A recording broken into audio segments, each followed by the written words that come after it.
आयोजकगण कह रहे थे कि नीचे उतरे, जाट का काम तो ऊपर चढ़ने का, नीचे उतरने तो किसी और का ही है।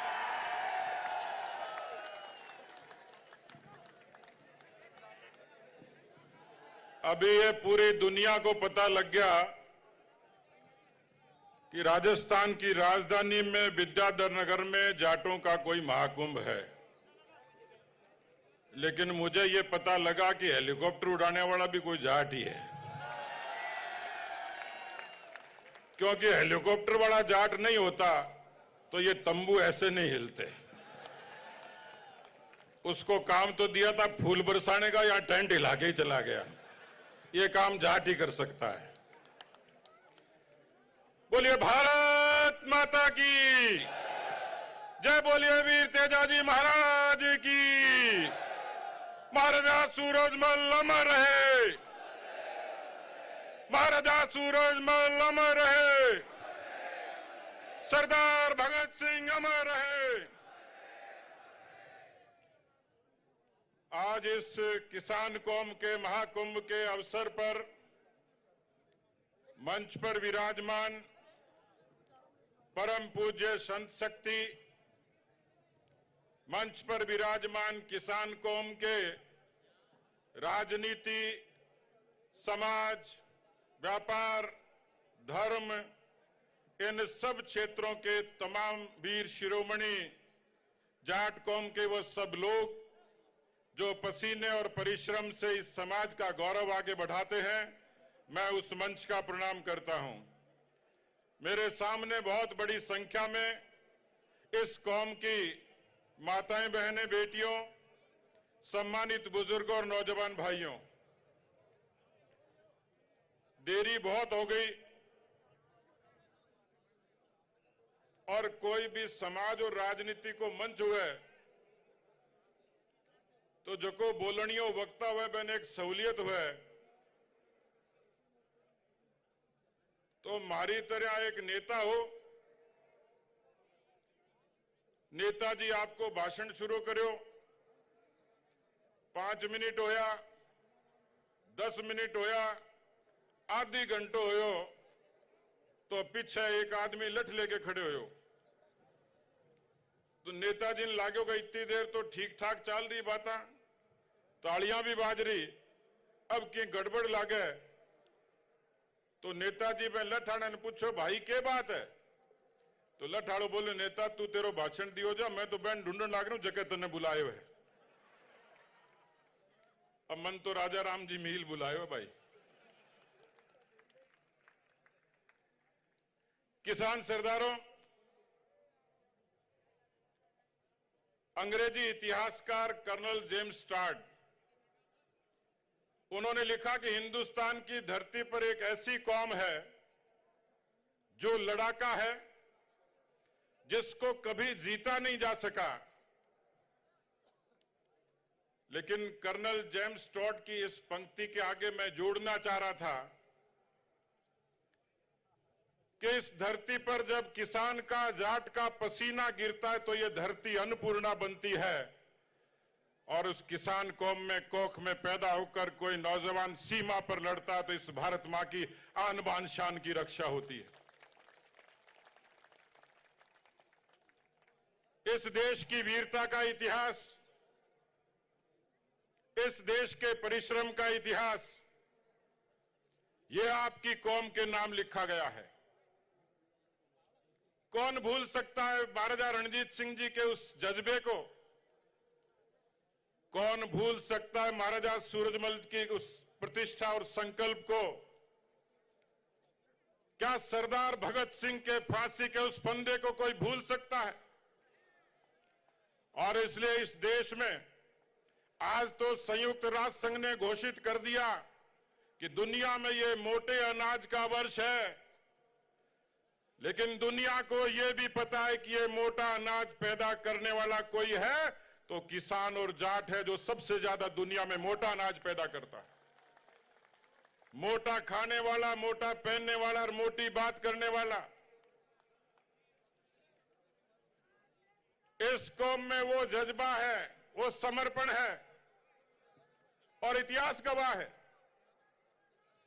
इस भारत के दुनिया के आधुनिक युद्ध की एक लड़ाई लड़ी गई जिसको कारगिल युद्ध का नाम दिया गया।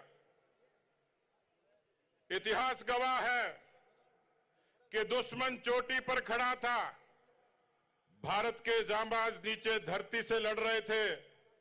मुझे सौभाग्य मिला उस तहसील में, गांव में पैदा होने का। मैं उन शहीदों की अंत्येष्टियों में जाता था, उन जाट शूरवीरों की अंत्येष्टियों में जाता था। मेरा सीना गर्व से चौड़ा हो जाता था जब मैं उनकी छातियां देखता था। एक भी बेटे के पीठ में गोली नहीं थी, तमाम के छाती पर गोलियां होती थी। वो कारगिल की चोटी पर शहीद होने वाले आपके कौम के लड़ाका थे। इसलिए मैं निवेदन करना चाहता हूं, मुगलों से संघर्ष, अंग्रेजों से संघर्ष, और इस देश का सबसे बड़ा मुद्दा कोई है लोकतंत्र।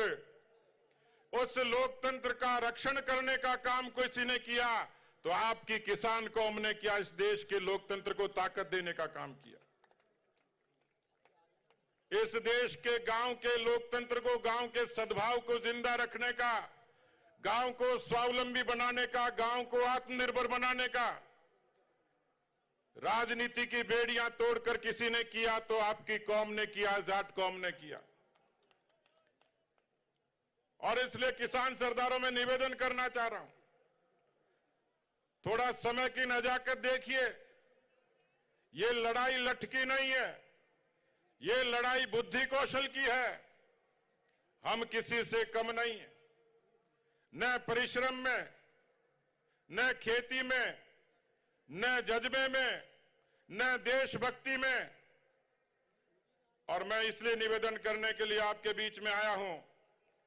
आप इतना ही समझ लीजिए, मैं तो चूरू जिले के एक छोटे से किसान के घर में पैदा हुआ हूं और पिछले 35 वर्षों से राजनीति में हूं। मेरी मां ने मुझे संस्कार दिए, मेरे माता पिता ने संस्कार दिए, मेरे पुरखों ने संस्कार दिए। मैं भी स्वतंत्रता सेनानी परिवार से आता हूं।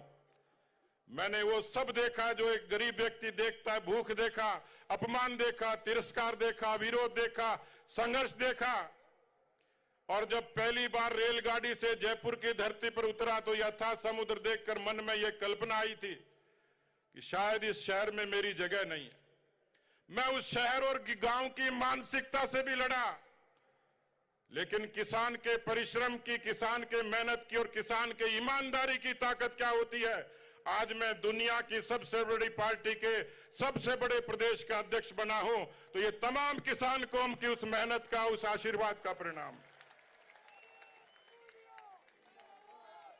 हमारे खून में देशभक्ति है, हमारे खून में आस्था है, और इसीलिए मैं दो बार राम जी की सेवा के लिए गोलियों का मुकाबला करते हुए कार सेवा में चला गया। हम तिरंगे को प्यार करते, इसलिए मैं कश्मीर की घाटी पर चला गया। 7 दिन सेंट्रल जेल में रहा। मैंने ये जज्बा पाया तो मेरी कौम के खून से पाया है, उनके आशीर्वाद और संस्कारों से पाया है। और इसलिए किसान सरदारों, नौजवान भाइयों, समय की नजाकत को समझिएगा। जो जाट गांव में सोशल इंजीनियरिंग के लिए जाना जाता था, सामाजिक सद्भाव के लिए जाना जाता था, जो परिश्रम, मेहनत और ईमानदारी, देशभक्ति के लिए जाना जाता था, हमारा चरित्र वही है और ताकत भी वही है।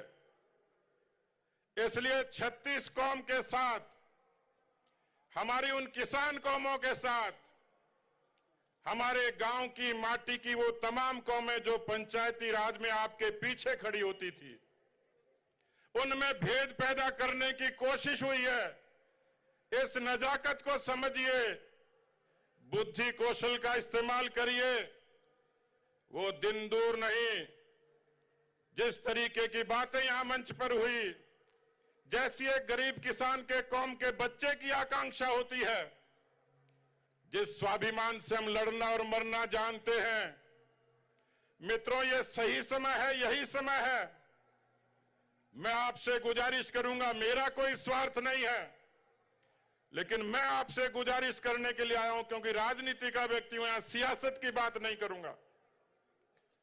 मेरी जिंदगी कुर्बान हो जाएगी, लेकिन मैं आपको संकल्प और भरोसा देता हूं, मेरी कलम और वाणी चलेगी तो किसान कौम के उत्थान और कल्याण के लिए चलेगी।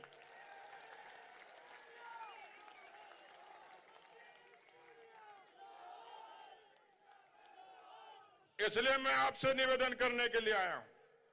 समय बदल गया। बड़ी खुशी होती है कि एक बेटी, एक बहन, एक नौजवान गांव में संघर्ष करता है, नौकरी के सपने देखता है, कितना उसको तकलीफ होती है। लेकिन मैं आप लोगों को निवेदन करना चाहता हूं, मैं आप सब लोगों को यह निवेदन करना चाह रहा हूं, ये खुशी तब होती है कि जब हमारी बेटियां फाइटर प्लेन उड़ाती है और पूरी दुनिया में आपका नाम रोशन करती हैं। हमारे यहां कहा जाता है, हालांकि आप सब लोगों ने कुरीतियों से भी संघर्ष किया है, आप सब लोगों ने नवाचार को भी अपनाया है, लेकिन अभी भी समाज में जो कुरीतियां उनको ठोकर मारी है। हमारे यहां कहा जाता है कि जब एक बेटी पढ़ती है, एक बेटी बढ़ती है, दो घरों को संस्कारित करती है। किसान कौम की मातृशक्ति ने ही वही करामात की है, अपनी कौख से ऐसी प्रतिभाएं पैदा की हैं। मैं अपनी बात को खत्म करूंगा। मैं 2019 में लंदन गया पहली बार। मिस कम्युनिकेशन हुआ, मुझे लेने के लिए जो आने वाले थे वो पहुंच नहीं पाए। मैं विदेश की धरती पर पहली बार गया, मुझे घबराहट भी थी। इतने में से मैंने एक देखा कि एक नौजवान एक गुलदस्ता लेके मेरी तरफ बढ़ा। उसने अपना परिचय दिया, गुलदस्ता दिया, ये कहा कि लंदन में आपका स्वागत है। मैंने कहा भाई कौन हो? वो झुंझुनू जिले का जाट था जो किसी एमएनसी में नौकरी करता था, जिसने मुझे वहां स्वीकार किया। हम किसी से कम नहीं है, इसलिए आपके बारे में कवि ने कहा है, जब हम उछलते हैं तो आसमां उछलता है, जब हम उछलते हैं तो आसमां उछलता है, जब हम मचलते हैं तो तूफान मचल उठते हैं। हमें बदलने की कोशिश न कर जमाने, जब हम बदलते हैं तो इतिहास बदल उठते हैं। मित्रों, छोटी बातों से ऊपर उठकर किसी गरीब के लोक कल्याण के लिए उठिए, उसको सहारा दीजिए, उसको संबल दीजिए, दूसरी कौमों से भी सीखिए।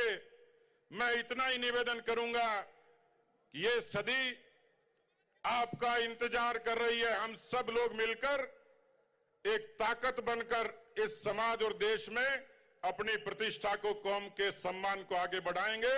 बहुत बहुत धन्यवाद। जय हिंद, जय भारत।